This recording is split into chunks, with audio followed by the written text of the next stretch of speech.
معزز سامعین کرام، پیارے ناظرین نظام، السلام علیکم ورحمۃ اللہ وبرکاتہ۔ نحمدہ ونصلی ونسلم علی رسولہ الکریم، اما بعد، فاعوذ باللہ من الشیطان الرجیم، بسم اللہ الرحمن الرحیم۔ انا انزلناہ فی لیلۃ القدر، آمنت باللہ، صدق اللہ مولانا العظیم۔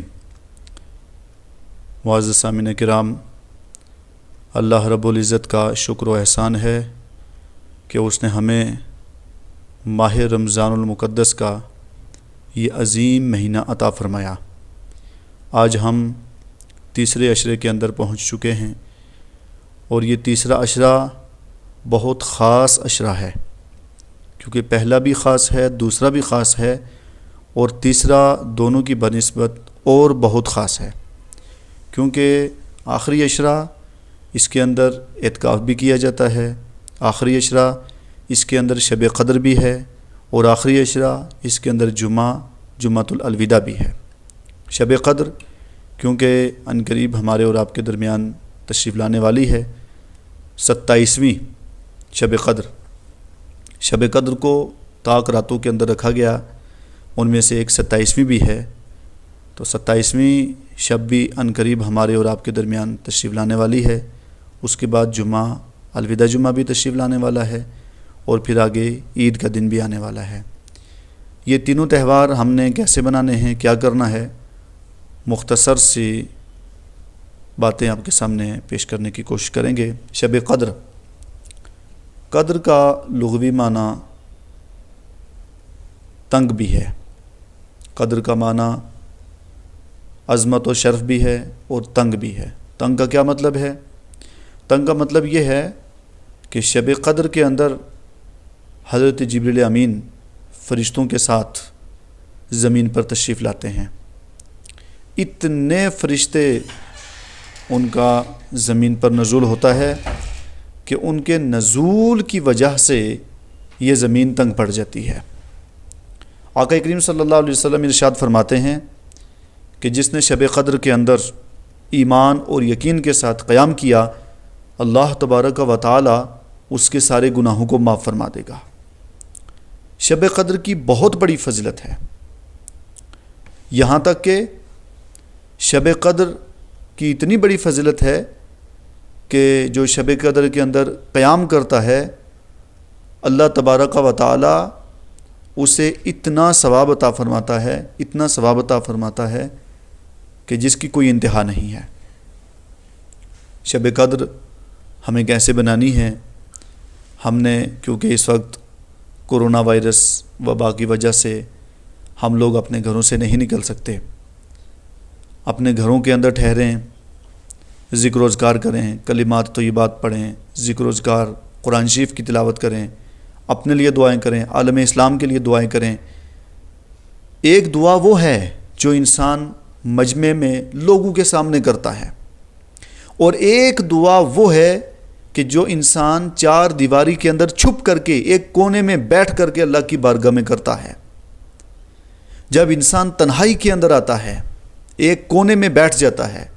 اور ایک کونے میں بیٹھنے کے بعد کہتا ہے، اے مولا، جس وقت میں گناہ کر رہا تھا اس وقت مجھے دنیا کے کسی آدمی نے نہیں دیکھا، میں نے جھوٹ بولا، میں نے جتنے بھی گناہ کیے، دنیا کا کوئی آدمی مجھے نہیں دیکھ رہا تھا، اے میرے مولا، آج میں اس تنہائی کے اندر چھپ کر کے تیری بارگاہ میں یہ دعا کرتا ہوں، تیری بارگاہ میں عرض کرتا ہوں، اے میرے مولا، اس وقت مجھے کوئی نہیں دیکھ رہا، مگر میں تجھ سے پوشیدہ نہیں ہوں، میرے گناہ معاف فرما، میری خطائیں معاف فرما۔ جب انسان تنہائی کے اندر بیٹھ کر کے اپنے رب کو یاد کرتا ہے، آنسو بہا بہا کر کے یاد کرتا ہے، تو یقیناً اللہ تعالیٰ اس کی دعا قبول فرماتا ہے۔ اجتماعی طور پر بھی دعائیں قبول ہوتی ہیں، لیکن اجتماعی طور پر انسان دعا کرتا ہے تو بسا اوقات انسان کے دل میں یہ خیال بھی آ جاتا ہے کہ دنیا والے، دیکھنے والے مجھے کہیں کہ یہ نمازی ہے، یہ کتنا بڑا متقی ہے، یہ اللہ کی بارگاہ میں بڑے گڑ گڑا کر کے دعا کرتا ہے۔ تو اجتماعی طور پر انسان کے اندر ریاکاری تو آ سکتی ہے، لیکن جب انفرادی طور پر انسان اپنے گھر کے اندر چھپ کر کے اپنے رب کو یاد کرتا ہے، اس وقت انسان کے اندر کوئی بھی ریاکاری نہیں ہوتی ہے، کوئی کچھ نہیں ہوتا، بس بندے کا تعلق اپنے رب سے مل جاتا ہے، اور انسان جب اپنا تعلق اپنے رب سے قائم کر کے مانگتا ہے، پھر جو مانگتا ہے اللہ تعالیٰ اسے عطا فرماتا ہے۔ شب قدر، اس کو قدر کیوں کہتے ہیں؟ اس کی ایک وجہ، بہت سی وجوہات ہیں، ان میں سے ایک وجہ یہ بھی ہے کہ اس شب کو شب قدر اس لیے کہتے ہیں، مثلا میں کسی آدمی کو کوئی تحفہ دوں تو تحفہ دینے سے پہلے میں یہ سوچوں گا کہ یہ میں تحفہ کس کو عطا کروں۔ تو جس کو میں تحفہ دوں گا تو میں اس آدمی کو دیکھوں گا، تو جس کو میں تحفہ دے رہا ہوں یا آپ جس کو تحفہ دیتے ہیں تو اس کے اندر کوئی ایک خاصیت آپ دیکھتے ہیں، اس خاصیت کی وجہ سے اس کو تحفہ دیتے ہیں، اور پھر تحفہ بھی پھر آپ دن متعین کرتے ہیں کہ کس دن تحفہ دیا جائے، پھر تحفے کے لیے آپ چیز بھی منتخب کرتے ہیں کہ یہ آدمی بھی بڑا خاص ہے، دن بھی ہم نے چن لیا ہے، اب چیز کیا دیں اس کو۔ تو کوئی آدمی جتنا بڑا ہوتا ہے اس کو تحفہ بھی اتنا ہی اچھا دیا جاتا ہے، اتنا ہی عمدہ دیا جاتا ہے، اتنا ہی اعلیٰ دیا جاتا ہے، اتنا ہی شاندار اس کو تحفہ دیا جاتا ہے۔ بڑا آدمی ہو اور ایک پنسل اس کو تحفے میں دے دی جائے تو خیر تحفہ تحفہ ہے، لیکن یہ اس کی شان نہیں ہے کہ بڑا آدمی ہے تو اس کو بڑا تحفہ عطا کیا جائے۔ آئیے سرکار کائنات صلی اللہ تعالی علیہ وسلم، کیونکہ پوری کائنات مصطفیٰ جان رحمت صلی اللہ تعالی علیہ وسلم کے توسل سے اور آپ کے نور سے معرض وجود میں آئی،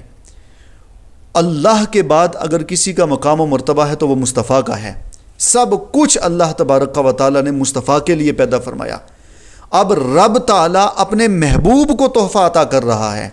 اور تحفہ بھی اللہ تبارک و تعالی نے جو محبوب کو عطا کیا وہ عام تحفہ نہیں عطا کیا، وہ تحفہ عطا کیا جسے قرآن عظیم الشان کہا جاتا ہے۔ اب یہ تحفہ اللہ رب العزت نے جو مصطفیٰ کو عطا کیا تو اللہ تبارک و تعالی کسی اور شب میں بھی عطا کر سکتا تھا، مگر شب قدر میں اس لیے عطا کیا کہ مصطفیٰ بھی عظیم ہیں اور یہ شب بھی عظیم ہے، اور جو ان کو تحفہ دیا جائے وہ بھی عظیم ہے۔ مصطفیٰ بھی سب سے اعلیٰ ہیں، اور یہ شب پورے سال کے اندر اگر سب سے عرفہ سب سے اعلیٰ کوئی شب ہے تو وہ شب قدر ہے۔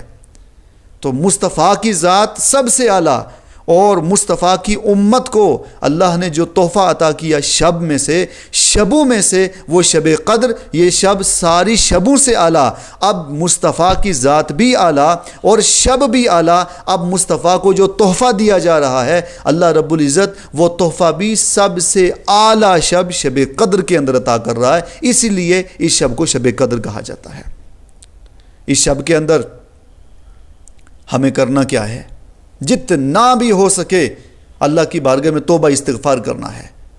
اپنی معصیات سے توبہ کرنا ہے، اپنی لغزشات سے توبہ کرنا ہے، اپنے گناہوں سے توبہ کرنا ہے۔ اسے جو پوری دنیا کے اندر وبا پھیل چکی ہے، یہ وبا کس وجہ سے پھیلی ہے؟ یہ وبا یہ ہمارے اعمال کی وجہ سے پھیلی ہے۔ جب ہمارے اعمال اچھے ہوں گے، ہم متقی اور پرہیزگار بن جائیں گے، پھر اللہ کی طرف سے رحمتوں کا نزول ہوگا، برکتوں کا نزول ہوگا، عنایتوں کا نزول ہوگا۔ لیکن جب ہم اللہ اور اللہ کے رسول صلی اللہ علیہ وسلم کے بتائے ہوئے طریقے سے ہٹ کر کے زندگی گزاریں گے، پھر ہمارے اوپر بلائیں بھی آئیں گی، وبائیں بھی آئیں گی، مصیبتیں بھی آئیں گی، پریشانیاں بھی آئیں گی، سب کچھ پھر ہمیں آ کر کے جکڑ لے گا۔ تو ضرورت ہے کہ ہم اللہ رب العزت کی بارگاہ میں پھر لوٹ کر کے آئیں اور صدق کے دل سے توبہ کریں۔ پھر اس کے بعد شب قدر کے بعد الوداع جمعہ ہے۔ جب الوداع جمعہ آتا ہے تو الوداع جمعہ پر زمین والے خوش ہوتے ہیں، آسمان والے خوش ہوتے ہیں، کل کائنات خوش ہوتی ہے کہ اللہ رب العزت نے مصطفیٰ جان رحمت صلی اللہ علیہ وسلم کی امت کو ایک عظیم دن جمعہ، اور وہ بھی رمضان المقدس کا الوداع جمعہ عطا فرمایا۔ اتنی بڑی فضیلت ہے۔ ہر لمحے کے اندر، ہر ساعت کے اندر اللہ تبارک و تعالی ایسے لوگوں کو جہنم سے آزاد کرتا ہے کہ جن کے اوپر جہنم واجب ہو چکی تھی۔ جمعے کے دن آپ خوب دعائیں کریں اپنے لیے، اپنے بچوں کے لیے، اپنے اہل و عیال کے لیے، پورے خاندان کے لیے، معاشرے کے لیے، عالم اسلام کے لیے، سب کے لیے دعائیں کریں۔ اور اس کے بعد پھر عید کا دن ہے۔ جب عید کا دن آتا ہے تو فرشتے نکل آتے ہیں، روڈوں پر آ جاتے ہیں اور گھروں میں یہ راستوں پر آ جاتے ہیں۔ تو جب لوگ گھروں سے نکلتے ہیں تو فرشتے سب سے مصافحہ کرتے ہیں، اور مصافحہ کرنے کے بعد کہتے ہیں آپ کو مبارک ہو،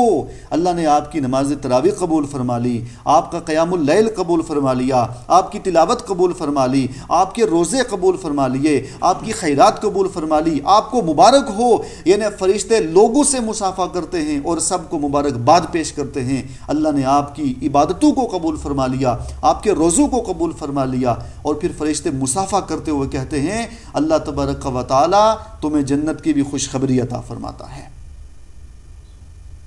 وہ عظیم دن بھی ہمارے اندر آنے والا ہے۔ یہ 3 تہوار، مگر پھر ہم کہیں گے کہ یہ عظیم 3 تہوار ہمارے درمیان تو آ رہے ہیں، ہم نے منانا کیسے ہے؟ جیسے ہم نے پہلے باقی اور ایام کو منایا ہے، شب معراج کو منایا، شب قدر کو منایا ہے، شب بارات کو منایا ہے، تو اسی طرح ہم نے الوداع جمعہ کو بھی اور عید کے دن کو بھی منانا ہے، کیونکہ اس وقت ہمیں یہ ماحول اجازت نہیں دیتا، وقت اجازت نہیں دیتا کہ ہم اجتماعی طور پر اللہ کی بارگاہ میں آ کر کے دعا کریں، التجا کریں، نمازیں ادا کریں، نماز عید ادا کریں اور شب منائیں، شب بیداری کریں۔ اجتماعی طور پر ہمیں وقت اجازت نہیں دیتا۔ آپ اپنے گھروں کے اندر رہیں، اللہ کی بارگاہ میں دعا کریں، عبادت کریں۔ اور دوسری بات یہ ہے کہ اس موقع پر آپ اہل سنت والجماعت کے جتنے بھی مدارس ہیں، مساجد ہیں، مکاتب ہیں، آپ ان کا بڑھ چڑھ کر کے تعاون کریں، کیونکہ مدارس اسلامیہ یہ صرف اور صرف آپ حضرات کے تعاون سے چلتے ہیں۔ یہ آپ کے تعاون کے کل بھی منتظر تھے، آج بھی منتظر ہیں، کل بھی آپ کے تعاون سے چل رہے تھے، آج بھی آپ کے تعاون سے چل رہے ہیں۔ اہل سنت والجماعت کا مرکزی ادارہ منڈی کے اندر جامعہ رضائے مصطفیٰ، جو منڈی کے اندر ایک مرکزی ادارہ ہے اور اس پورے گاؤں علاقے کی قیادت کر رہا ہے، آپ حضرات اس کا بھی تعاون کریں۔ لورن کے اندر مدرسہ ضیاء الاسلام جو اہل سنت والجماعت کا ایک عظیم ادارہ ہے، اس کا بھی آپ تعاون کریں۔ اور ہمارے ضلع پونچھ کے اندر بالخصوص مرکز اہل سنت والجماعت کا ایک مرکزی ادارہ اور مرکزی درسگاہ جامعہ انوار العلوم جو اہل سنت والجماعت کی شان ہے، آن ہے، بان ہے، پہچان ہے، ایک عظیم ادارہ ہے، پورے ضلع کی قیادت کر رہا ہے۔ آپ حضرات اس موقع پر جامعہ انوار العلوم کو بھی یاد رکھیں، مدرسہ مدینۃ الاسلام کو بھی یاد رکھیں، دارالعلوم رضویہ سلطانیہ کو بھی، اور باقی اور بھی جتنے مدارس ہیں، مساجد ہیں جو آپ کے گرد و نواح ہیں، آپ کے قریب ہیں، تو آپ حضرات ہمارے مدارس کا بھی اور جتنے مدارس ہیں ان کا بھی تعاون کریں، اور آپ کے جو قریب کے ادارے ہیں آپ بالخصوص ان کا بھی تعاون کریں، اور بالخصوص غریبوں کا بھی آپ خیال رکھیں، مسکینوں کا بھی خیال رکھیں۔ اپنے پڑوس میں دیکھیں، کوئی غریب آدمی تو نہیں، کوئی محتاج تو نہیں، کوئی غریب تو نہیں، کوئی ایسا تو نہیں کہ جس کے لیے کھانے کے لیے کچھ نہیں، پینے کے لیے کچھ نہیں۔ آپ سب سے پہلے اپنے پڑوس کے اندر جائیں، اپنے پڑوس میں دیکھیں، کیونکہ پڑوس کا حق سب سے زیادہ ہوتا ہے۔ ایک آدمی خیرات لے کر کے نکل جائے اور جا کر کے چوتھے محلے کے اندر دے اور خود گھر کا اس کو پتہ نہ ہو، تو یہ انصاف نہیں ہے۔ انصاف یہ ہے، شریعت کا تقاضا یہ ہے، مصطفیٰ جان رحمت کا پیغام یہ ہے کہ سب سے پہلے اپنے گھر کو دیکھو، اپنے پڑوس کو دیکھو، اپنے خاندان کو دیکھو، اپنے قبیلے کو دیکھو، سب سے پہلے ہم نے ان کا خیال رکھنا ہے۔ ان کو بھی آپ جو ہے اس موقع پر ان کا بھی تعاون کریں، ان کو بھی اپنی طرف سے خدمت پیش کریں تاکہ وہ بھی اس تہوار کو اچھے طریقے سے منا سکیں۔ اور آخر میں ہم پھر یہی آپ سے گزارش کریں گے کہ آپ حضرات شب قدر میں اور اس کے بعد پھر الوداع جمعہ اور پھر عید کا دن اپنے گھروں کے اندر منائیں، اللہ کی بارگاہ میں دعا کریں۔ خاص کر کے میں پھر آپ سے گزارش کرنا چاہتا ہوں کہ آپ گڑ گڑا کر کے، رو کر کے، زارو کتار رو کر کے اللہ کی بارگاہ میں دعا کریں، تنہائی میں چھپ کر کے دعا کریں۔ یہ ہمارے اوپر ایک آزمائش ہے اللہ کی طرف سے، دعا کریں اللہ تعالیٰ اس وبا کو ختم فرما، اللہ تعالیٰ اس وبا کا خاتمہ فرما دے، یہ وبا ختم ہو جائے، اور پھر وہ بہاریں مساجد کے اندر آنے کی، مدارس کے اندر آنے کی، دین کی نشر و اشاعت کی، تبلیغ کی، اور پھر جلسے اور پھر جلوس جو پہلے بہاریں تھیں، اللہ تعالیٰ کرے کہ یہ وبا ختم ہو جائے اور پھر وہی بہاریں واپس آ جائیں۔ اللہ تعالیٰ کی بارگاہ میں دعا ہے کہ اللہ تعالیٰ ہم سب کو حسن عمل کی توفیق فرمائے۔ وآخر دعوانا ان الحمد للہ رب العالمین۔